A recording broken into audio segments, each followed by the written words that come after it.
नाही, हे बघा, राष्ट्र सुरक्षेच्या दृष्टीने जी पावलं उचलायला पाहिजेत ती पावलं भारतीय जनता पार्टी सरकार ही नेहमीच उचलत आली आहे। त्यात कुठच्याही प्रकारचा कॉम्प्रोमाइज केला जात नाही, तडजोड केली जात नाही। यापूर्वी आपण बघितलं आहे काही पक्ष जे सत्तेत होते त्यांनी केवळ आपल्या राजकीय हेतूसाठी राष्ट्र सुरक्षेबरोबर पण कॉम्प्रोमाइज केला आहे, परंतु भारतीय जनता पार्टीसाठी सर्वप्रथम येतं राष्ट्रीय सुरक्षा। आणि त्या अनुषंगाने जर का कुठची पावलं उचलली जात असतील तर त्यात काय वावगं नाही। आणि मला वाटतं जो शब्द देशाला दिलेला अनेक विषयांबद्दल तो सातत्याने भारतीय जनता पार्टीने पूर्ण केलेला आहे आणि त्याचं हे एक उदाहरण आहे। 370 असेल, राम जन्मभूमीचा निर्णय असेल, राम मंदिर बांधणं विषय असेल आणि त्यानंतर सीएचा विषय असेल, हे सर्व बघा 2019च्या भाजपाच्या जाहीरनाम्यामध्ये होतं आणि ते पूर्ण होताना पाहायला मिळत आहे। अगदी मी आपल्याला सांगितल्याप्रमाणे जी वचनं राष्ट्राला केली गेली आहेत ती सर्व वचनांची पूर्ती भारतीय जनता पार्टीने केलेली आहे।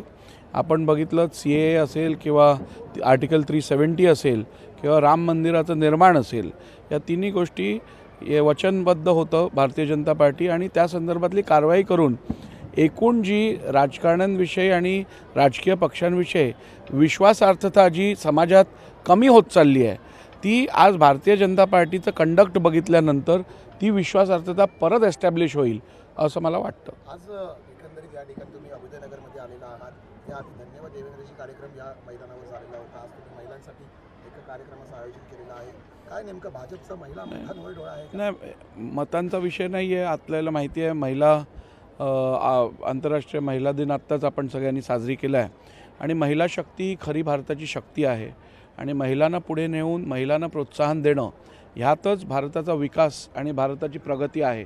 आणि त्यामुळे महिलांना जेव्हा जेव्हा प्रोत्साहन द्यायची संधी प्राप्त होते ती भारतीय जनता पार्टी त्यानुसार काम करत असते। सर, संजय राऊत मात्र सीएच्या नोटिफिकेशनवर आता टीका करत आहेत की राम मंदिराची लाट आलेली नाही आहे भाजपला, त्यामुळे आता सीएची लाट आणू इच्छित आहेत, निवडणुका डोळ्यासमोर ठेवून हे निर्णय घेतले जात आहेत। नाही, संजय राऊतांची भूमिका 2 वर्षापूर्वी काय होती किंवा 3 वर्षापूर्वी काय होती आणि आज काय आहे ती पहिली आपण तपासून बघा।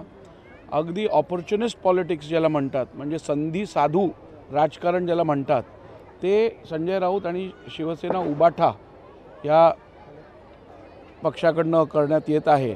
आपण बघा राम मंदिर विषयातली त्यांची भूमिका आणि आजची त्यांची राम मंदिर विषयाची भूमिका, त्यांची 370 बद्दलची भूमिका आणि आजची भूमिका, सीएए बद्दलची त्यांची भूमिका तेव्हा आणि आत्ताची भूमिका, यात खूप फरक आहे।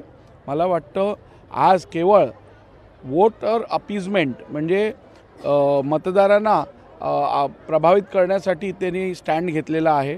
राष्ट्रहिताचा त्यांच्या मते काही त्याची किंमत नाही आहे, राष्ट्रहित त्यांची प्रायोरिटी नाही आहे।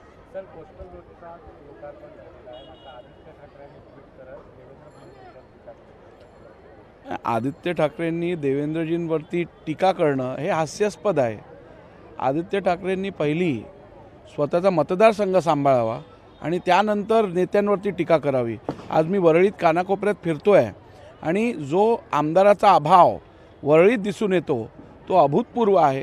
लोक म्हणतात आम्ही मतं दिली पण 2-2 वर्ष आमदारनी मतं मागताना पण आमच्याकडे आले नाही आणि निवडून आल्यानंतरही आमच्याकडे आले नाही।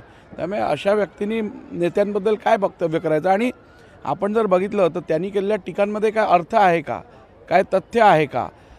हा कोस्टल रोडचा प्रोजेक्ट हा जवळजवळ 20 वर्षापूर्वी प्लॅन्ड होता, परंतु सातत्याने कुठच्याच सरकारला इकडे परमिशन आणायला जमल्या नाही, एन्व्हायरमेंट क्लिअरन्सेस आणायला जमल्या नाहीत। ती सगळी मेहनत देवेंद्रजी फडणवीस मुख्यमंत्री असताना त्यांनी केली आणि या प्रोजेक्टला सुरुवात केली। आणि आज निसर्गाचा म्हणा किंवा नशिबाचा न्याय, देवाचा न्याय ह्याच आहे, ज्या माणसांनी मेहनत केली आणि हा प्रकल्प घडवून आणला त्याच माणसाच्या हातून आज या प्रकल्पाचं उद्घाटन झालं आहे। ही जनतेची इच्छा होती आणि जनतेने दिलेला न्याय आहे। राज्यात केंद्रात भाजपचं सरकार आहे, अभयनगरचा पुनर्विकास कधी होणार असा प्रश्न येथील रहिवाशांना, मला वाटतं हा प्रश्न आता अत्यंत निरर्थ झाला आहे। कारण आपल्याला इकडे आठवत असेल देवेंद्रजी फडणवीस यांनी जेव्हा गेल्या महिन्यात सभा घेतलेली त्यांनी इकडे शब्द दिलेला की पुढच्या कॅबिनेटमध्ये मी हे क्लिअर करीन आणि अभ्युदयनगरच्या विकासाचा मार्ग आता मोकळा झाला आहे।